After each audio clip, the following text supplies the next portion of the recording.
يا حبيبي يا حبيبي سيغي مبوشر يا حبيبي يا حبيبي يا حبيبي سيغي مبوشر يا حبيبي يا حبيبي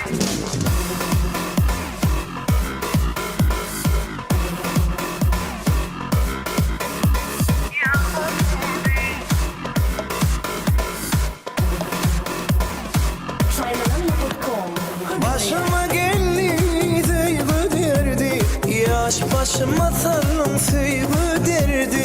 Yüreğime verdi seyvi derdi, yaş başıma sarma beyle derdi. Yakma beyle, yakma beyle, sen var bu gözlerin aklım al yana. Ya Habibi, ya Habibi, sevgimi koşur ya Habibi. Ya Habibi ya Habibi, arzulam seninle ya Habibi.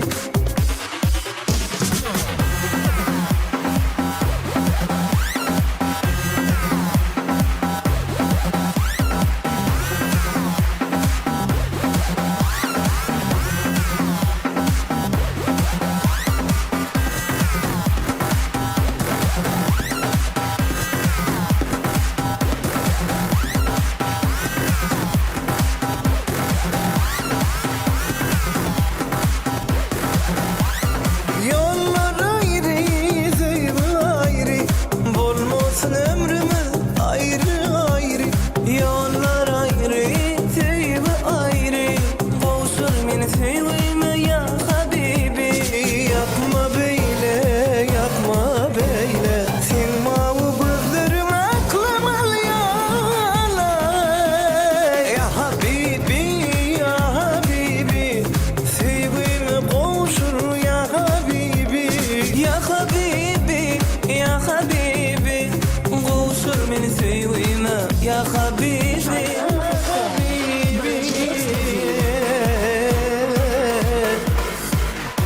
Ya aynı yamri ya Habibi, ya aynı yamri ya Ya Habibi ya sevgime boğuşur ya Habibi.